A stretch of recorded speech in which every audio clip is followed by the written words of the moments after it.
যোৱা 11 মাৰ্চ তাৰিখে প্ৰায় 2:30মান বজাত ঘৰৰ পৰা মাটি নিছে ল'ৰাজনক। কোনে মাতিছে নাজানো। মাটি নি পথাৰত এটা খাল সিঁচিছিল। সেই খালৰ ওচৰত আমাৰ গাঁৱৰে দুজন বন্ধু, এজন কমল ডেকা আৰু এজন পংকজ ডেকা মাৰধৰ কৰা বুলি গম পাওঁ, আৰু লগত আৰু বহুত সংগী আছে। বৰ বেয়াকৈ মাৰিছে। তাৰপিছত সেই ৰাতি 2:30 বজাৰ পৰা পিছদিনা 2টা বজালৈকে পথাৰতে পৰি আছে, অচেতন হৈ পৰি আছিল। পিছত ঘৰত গম পাই মেডিকেল লৈ গুচি গ'ল, আৰু মেডিকেল লৈ যাই তাত ট্ৰিটমেণ্ট কৰিলে। ইতিমধ্যে তেওঁৰ মাতৃয়ে এই যি দুজন কালপিত তেওঁলোকৰ ওপৰত, কমল ডেকা আৰু পংকজ ডেকাৰ ওপৰত এজাহাৰ দাখিল কৰিছে, আৰু সেইমতে থানাই, কমলপুৰ আৰক্ষী থানাই তেওঁলোকক এৰেষ্ট কৰি জেল হাজতত প্ৰেৰণ কৰিছে। আজি তেওঁ মৃত্যু হয়। মৃত্যু হোৱাত ৰাইজ উত্তেজিত হৈ আছে। অকালতে ডেকা ল'ৰা প্ৰায় 25 বছৰমান হৈছিল। ল'ৰাজনক মাৰি পেলালে। ঘৰৰ একমাত্ৰ উপাৰ্জনকাৰী আছিল। অতি দুখীয়া দৰিদ্ৰ পৰিয়ালৰ লোক। গতিকে ৰাইজৰ ফালৰ পৰা আমি সেই দুজনক উপযুক্ত শাস্তি দিয়াৰ উপৰিও আৰু লগত যি দুজনমান আছে তেওঁলোককো ধৰি আনি শাস্তি দিয়াৰ বাবে ৰাইজৰ ফালৰ পৰা আমি আশা কৰিছোঁ প্ৰশাসনৰ ওচৰত। আজি নয়ন ডেকাৰ যিটো মৰ্ম বেদনা, সেইটো তাৰমানে আমি কোনো কথাৰে ভাষাৰে আমি বুজাব নোৱাৰোঁ।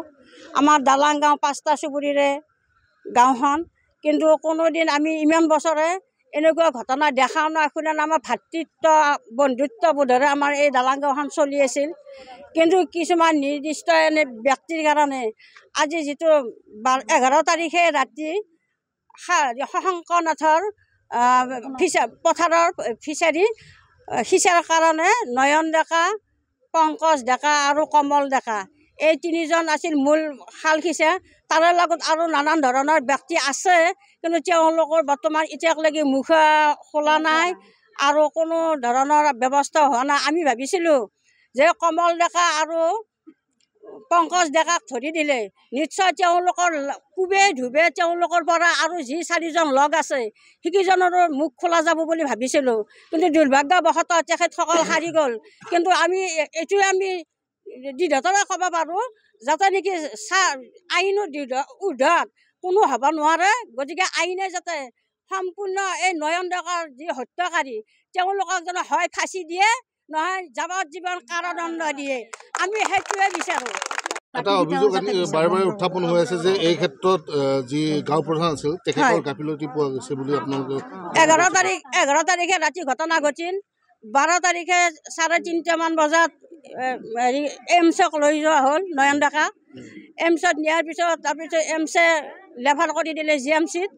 তাৰপৰা 12 তাৰিখে নিলে, 12, 13, 14, 15 তেতিয়ালৈকে কোনো FIR মাকে দিয়া নাই।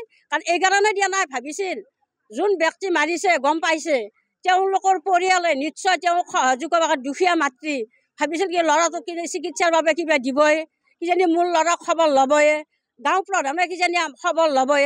কিন্তু আজিৰ তাৰিখক লাগি গাঁও প্ৰধানে সেই মৃত পৰিয়ালটোৰ কোনোদিন চোতাল খচা নাই, যোৱা নাই। আৰু কি কাৰণত তেওঁ যোৱা নাই, আৰু তেওঁ যাই আছে ক'ত ক্ৰিমিনেল যিয়ে মৃত কৰিলে সেই পৰিয়ালটোকহে তেওঁ ৰক্ষণাবেক্ষণ দি আছে কিন্তু আমি একদম মানে দৃঢ়তাৰে কৈছোঁ তেওঁক আমি লজ্জা দিছোঁ ধিক্কাৰ দিছোঁ এনেকুৱা গাঁও প্ৰধান আমাক নালাগে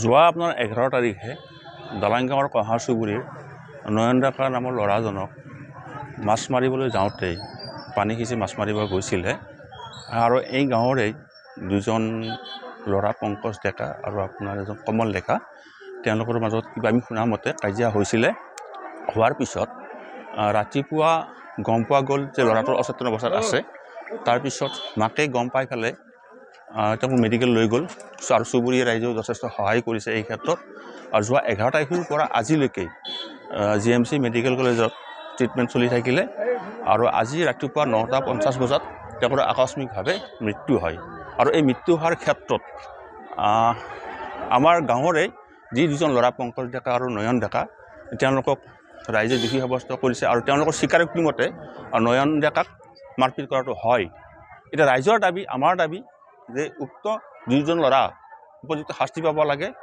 আৰু এনেকুৱা এটা শাস্তি পাওক যাতে তেওঁলোকৰ এইটো এটা উদাহৰণ হৈ উঠক